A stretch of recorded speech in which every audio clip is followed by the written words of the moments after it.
नमस्कार साथियों, फिर से आ गए हैं चित्रकूट के जंगल में और 16 फुटी वाले संत महाराज जी के दर्शन कराने आज आपको चल रहे हैं। और चित्रकूट के जंगल में वो किस स्थान पर रहते हैं यह भी आपको बताने वाले हैं।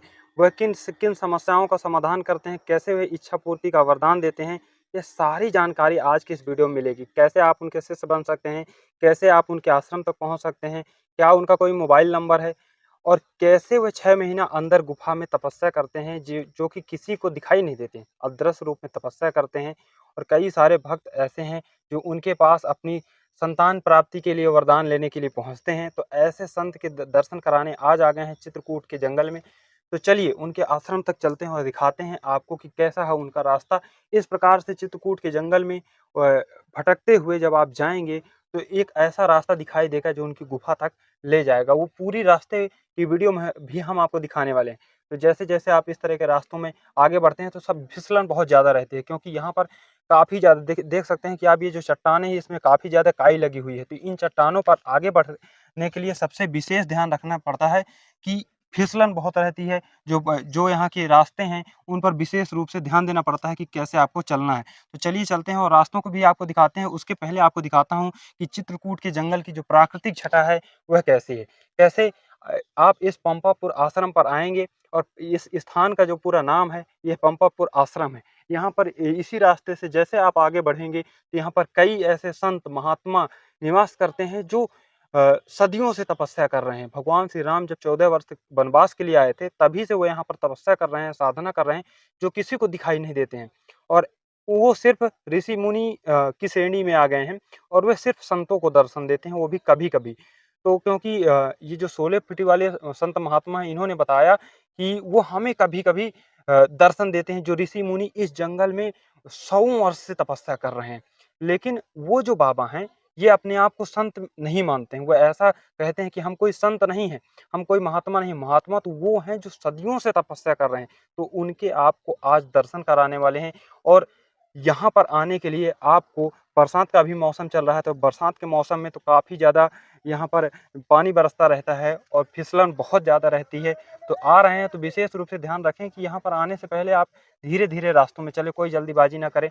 आप चलेंगे तो अभी सेवा भी हम पहुँचाने वाले हैं। महाराज जी के पास आटा, दाल, चावल, फल, फूल, पूरी सामग्री 1 महीने की लगभग आपको पहुँचाने वाले हैं। तो चलिए चलते हैं, महाराज जी के दर्शन कराते हैं और आपको दिखाते हैं कि महाराज जी कितने दिव्य संत हैं। चाय पत्ती ताज़ा वाली है ना? हाँ, चना हो गया, नमक हो गया, दाल हो गई, चीनी हो गई, ऑयल हो गया, आटा हो गया। अरहर की दाल हो गई अभी? नहीं नहीं, अभी अरहर की नहीं है। क्या लेना आपको?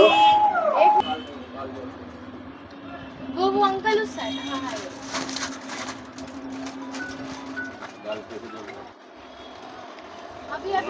कितना हुआ भैया? 2.5 किलो आलू हो गया। आराम से, हाँ, कोई सीढ़ियों में बिल्कुल आराम चलिए।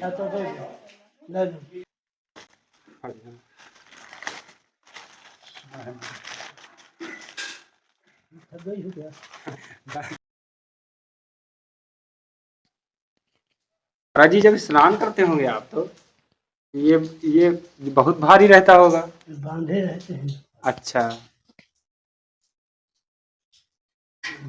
ऊपर बांध लिया, पूरा नाम निकंद होते नहा लिया।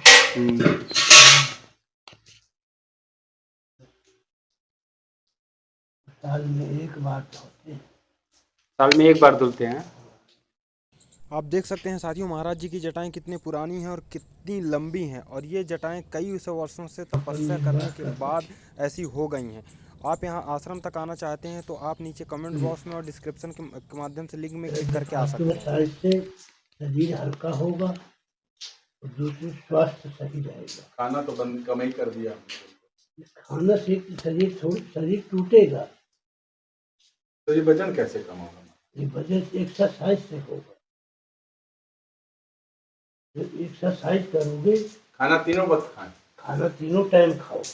2 टाइम खाते हैं, 1 टाइम दूध पी लेते या दलिया खा लेते। हाँ, तो दलिया खाओ, दलिया तो बढ़िया चीज है। तो दलिया तो दूध फायदा करता है, लेकिन अब ये है कि एक्सरसाइज नहीं करोगे तो शरीर भारी पड़ जाएगी और शरीर भी हल्का हो। योग ध्यान ध्यान बात अलग है, योग ध्यान अलग है, फिर कुछ कर पाएगी। पहले शरीर स्वस्थ, उसके बाद जो है शरीर को स्वस्थ करो, ध्यान मार्ग। शरीर फरहार हो जाए, हल्का हो जाए। ये सब चढ़ने में तुमको हंसी आती है, उतरने में तुम चलने में हंसी आ जाती है, ये जन्म की कमजोरी है।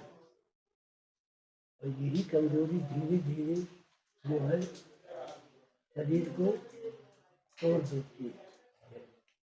तो हम देखते हैं, जब आए हो तब देख है, कुछ बोला नहीं, और अभी आए तो टोक दिया है। इसलिए टोक दिया कि तुम जहाँ शिष्य की बात धरा है तब तुमको हमने टोका है, नहीं टोकते नहीं, बोलने न करते न कुछ कहते हैं। लेकिन एक्सरसाइज करोगे तो तुम्हारी शरीर भी हल्की होगी, और ये जो बीमारी हाथे वाली आती है ये सब दूर हो जाएगी, नहीं आई। खाली पेट करा जाता है, तो उठ के एसी से थोड़ी दूर हो जाओ, कूलर और पंखा की हवा ले लो, लेकिन एसी को छोड़ दो, क्योंकि एसी से तुम्हारा ये शरीर भारी हो रहा है, और उसी से सारी कमजोरी पकड़ है। शाम को उसको खाइए आराम से। लेटरिन भी साफ हो जाएगी, पेट साफ हो जाएगा, और फिर एक्सरसाइज में तुम्हारा मन लगेगा तो हल्का रहेगा। और दोपहर के या सुबह पार एक टोच के भोजन कर लो। दोपहर का भोजन बढ़िया, हमारा थोड़ा ज्यादा है, बाहर की चीजें ज्यादा खाते वही तो गड़बड़ बाहर तभी से ये हो जाता। बाहर की नहीं तो देखो, टिक्की खा ली, कहीं मोमो खा लिए, ये सब गलत आदतें हैं। वो तो ठीक है। देखो ऐसा है कि बाहर के खाने से बाकी चीजें खाते हैं, बाहर हमारा सब दूषित है।